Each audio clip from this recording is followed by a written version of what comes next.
사무엘상 21장 말씀입니다.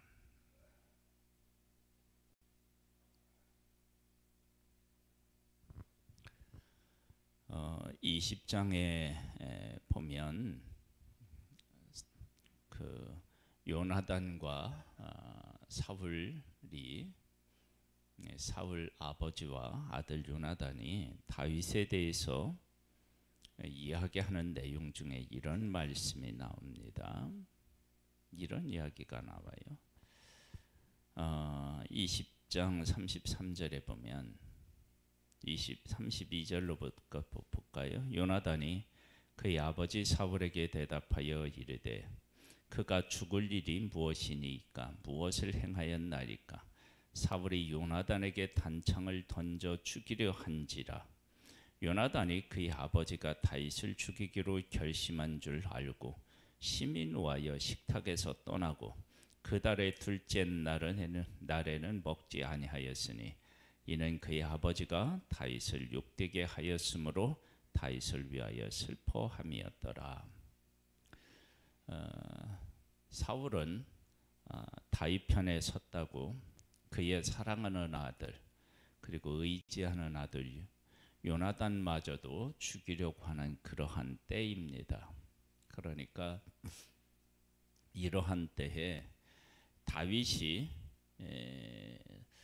자기 편이 되어달라고 요구한다면 이것만큼 부담스러운 일이 세상에 어디 있겠어요. 왜냐하면 사울이 지금 왕이 다윗을 죽이려고 하는데 다윗과 한편이 된다라고 하는 것은 곧 나도 왕에게 미움을 받는다라고 하는 것과 같은 의미고, 그 다음에 요나단 아들을 죽이려고 했다라고 한다면 다윗 편에 서는 사람은 분명히 죽게 될 것이 뻔한 일이다. 그렇게 우리가 볼 수 있습니다. 이러한 때에 한번 볼까요?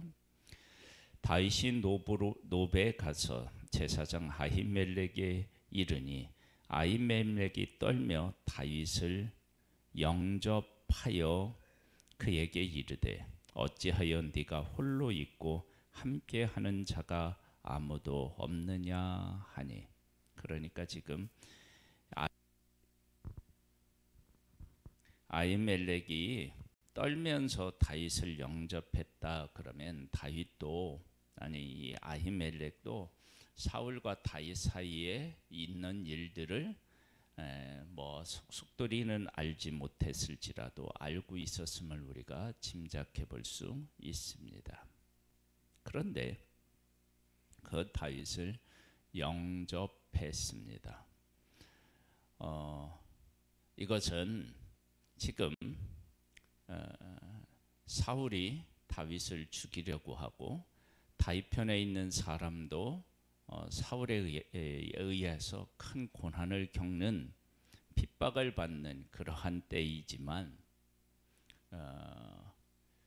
그러한 사울에게 전혀 영향을 받지 아니하고 다윗을 다윗으로 충신으로 하나님의 사람으로 대하는 사람이 있었다라고 하는 것이 중요합니다. 그러니까 다 지금 사울 편에 서 있는 것이 아니라 하나님 편에 서 있는 사람이 있었다라고 하는 것입니다. 이것은 엘리야 시대에 나만 홀로 남았다 그랬을 때 하나님께서 바알에게 무릎 꿇지 않은 7,000명을 남겨두셨다 하셨는데 그거와 같은 거죠. 그게 이제 또 한 사람이 이제 등장하는데 그 사람은 이제 사울 편에 서 있는 사람이에요. 한번 보겠습니다. 계속 다윗이 제사장 아히멜렉에게 이르되 왕이 내게 이를 명령하고 이르시기를 내가 너를 보내는 것과 네게 명령한 일은 아무것도 사람에게 알리지 말라 하시기로 내가 나의 소년들을 이러이러한 곳으로 오라고 말하였나이다. 지금 아히멜렉 제사장에게 다윗이 뭐를 하냐면 사울이 나를 죽이려고 한다, 내가 도망간다 그렇게 이야기하지 않고 왕을 변호하듯이 지금 이야기하고 있는 모습을 보게 됩니다.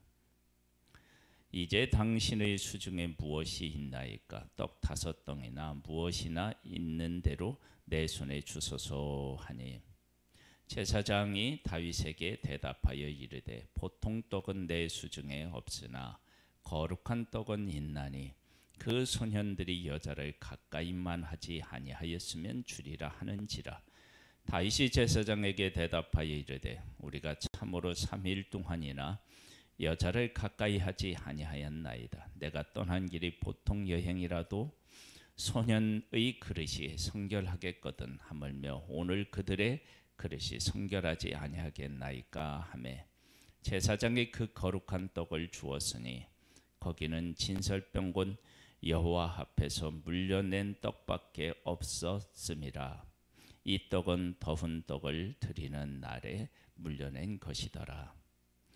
그날에 사울의 신하 한 사람이 여호와 앞에 머물러 있었는데 그는 도액이라. 이름하는 에돔 사람이요 사울의 목자장이었더라.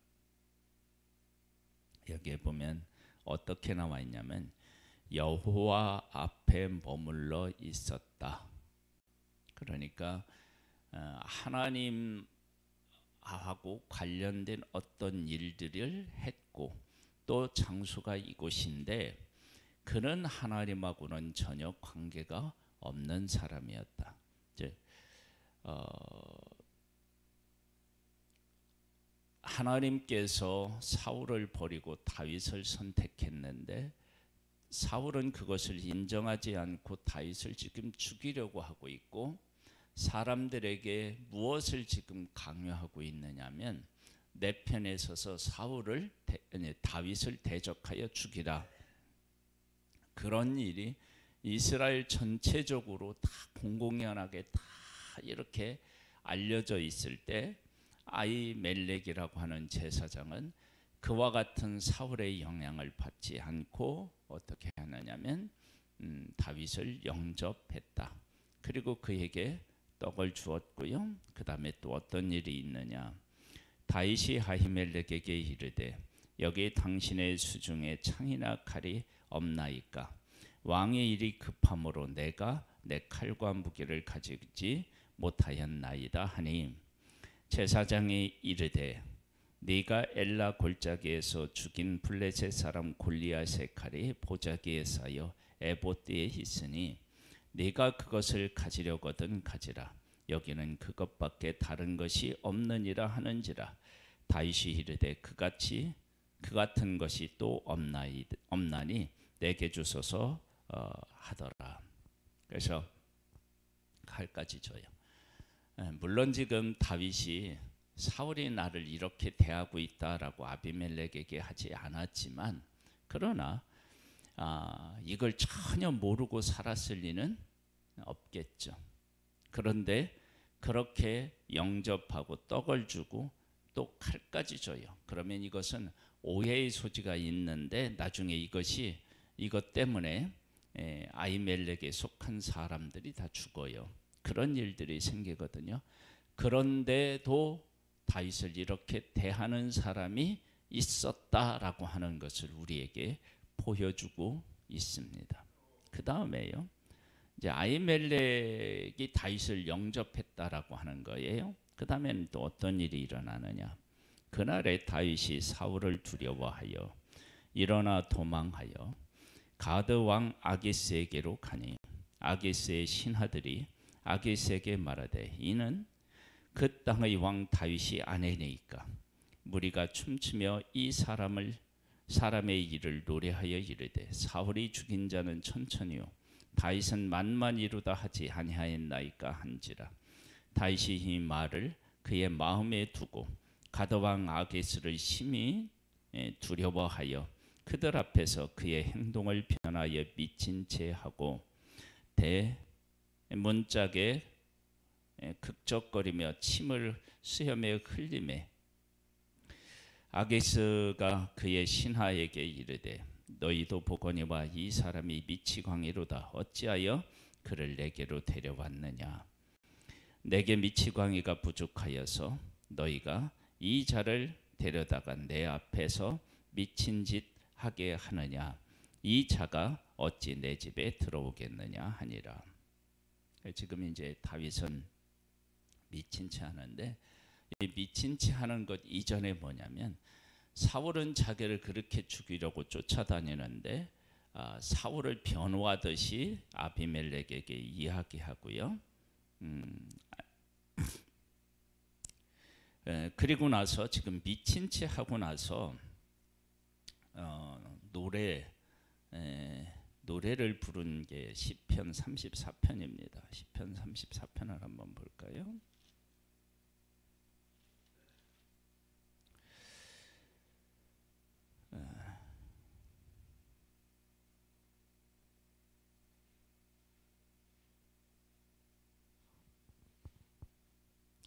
다윗이 아비멜렉 앞에서 미친 채 하다가 쫓겨나 지은 시라고 이렇게 나서요. 내가 여호와를 항상 송축하며 내 입술로 항상 주를 찬양하리이다. 내 영혼이 여호와를 자랑하리니 곤고한 자가 이를 듣고 기뻐하리로다. 나와 함께 여호와를 광대하시다며 함께 그의 이름을 높이세. 내가 여호와께 간구하매 내게 응답하시고 내 모든 두려움에서 나를 건지셨도다.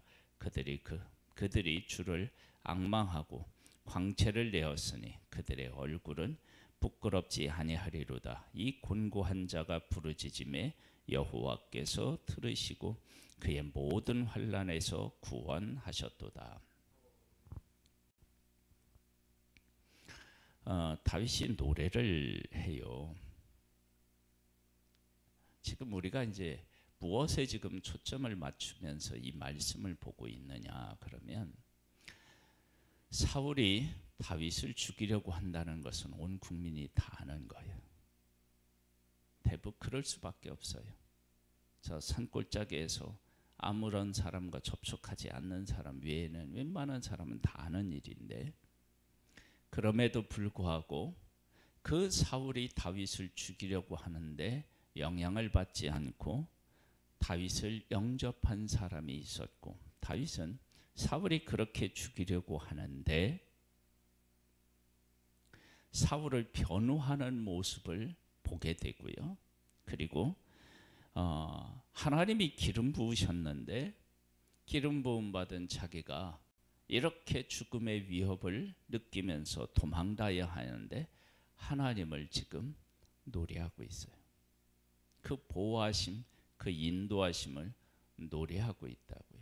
즉 우리들은 악이라고 하는 것이 존재하고 악의 영향력이 대단하다고 느낄 때 우리는 의에 대해서 약해지고 의를 등지고 불법으로 향하는 경우가 많습니다. 그런데 그렇게 온 나라가 왕을 비롯하여 수많은 사람들이 다윗을 죽이려고 하는데 그것에 전혀 영향을 받지 않고, 요나단의 모습에서도 그것을 우리가 볼 수 있잖아요. 받지 않냐고 여전히 다윗 편에 서고, 아비멜렉 같은 경우도 아히멜렉 같은 경우도 하나님께서 하나님 사람 편에 서서 그에게 떡도 주고 칼도 주고 전혀 영향을 받지 않은 거예요. 또 사울이 다윗을 죽이려고 했는데 다윗도 영향을 받지 않고 사울을 변호하고, 그리고 하나님이 기름 부으셨는데 기름 부음 받은 자기가 계속 도망 다녀야 되고 고난의 고난이 연속이었음에도 불구하고 하나님을 노래합니다. 우리가 하나님의 사람으로서 살아가는 데 있어서 환경이라고 하는 것들은 정말 어렵고 힘들 때가 분명히 있습니다. 그래서 이 제사장들이 곧 죽어요. 사울의 손에 의하여서. 다윗을 도와줬기 때문에 그렇게 되었는데, 그런 상황에 있었음에도 불구하고 도와주고요. 사울의 영향을 안 받은 거예요. 그런 것처럼, 그리고 그렇게 도망다니면서도 사울의 악의 영향을 받지 않고 미친 채까지 하면서도 하나님을 찬양하고 하나님을 의지하고, 이런 모습들을 보면서 우리가 환경 때문에 이럴 수밖에 없었다라고 말하는 것들이 그것이 바로 우리가 합리적인 얘기라고는 할 수 있겠지만 그러나 이 사람들의 삶의 모습을 통해서 보면 그것은 부끄러운 일이 틀림 없습니다.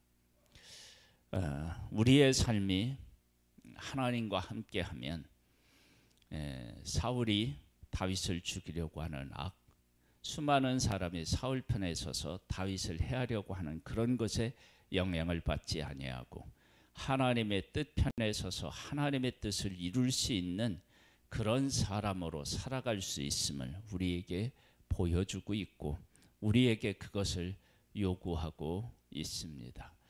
우리의 삶이 그렇게 믿음으로 살아가는 승리하는 삶이 될 수 있게 되기를 소망합니다. 하나님 아버지, 우리는 참 부족합니다. 예수님은 모든 사람들이 다 예수님을 버리고 각기 제 길로 갔지만 예수님은 십자가를 지시고 부활하실 만큼 하나님을 기쁘시게 한 삶을 산 모습을 보게 됩니다. 우리도 예수님을 따를 수 있게 되기를 소망합니다. 아히멜렉 사람들이 사울 편에 서서 다윗을 죽이려고 할 때 다윗을 영접했고 떡을 주었고 골리앗의 칼을 그에게 준 모습을 보게 됩니다. 그리고 다윗도 사울이 그렇게 죽이려 함에도 사울을 변호하는 모습을 보게 되고 또 하나님이 기름 부으셨음에도 불구하고 이렇게 쫓겨다니고 생명의 위협을 느끼는에도 불구하고 하나님을 찬양하는 다윗의 모습을 봅니다. 아버지, 우리에게도 이런 믿음의 담대함과 삶을 허락해 주옵소서. 성령으로 우리에게 충만케 하옵소서. 초대교회의 제자들이 핍박받고 환난받는 것들을 기쁘게 여긴 것처럼 우리도 그렇게 주님을 위해 고난당할 수 있기를 원하오니 아버지 하나님, 우리에게 은총과 은혜를 더하여 주옵소서. 예수님의 이름으로 기도드립니다. 아멘. 하늘에 계신 우리 아버지여, 이름이 거룩히 여김을 받으시오며 나라에 임하오시며 뜻이 하늘에서 이룬 것 같이 땅에서도 이루어지리이다. 오늘날 우리에게 일용할 양식을 주옵시고 우리가 우리에게 죄 지은 자를 사하여 준 것 같이 우리 죄를 사하여 주옵시고 우리를 시험에 들게 하지 마옵시고 다만 악에서 구하옵소서. 대개 나라와 권세와 영광의 아버지께 영원히 있사옵나이다. 아멘.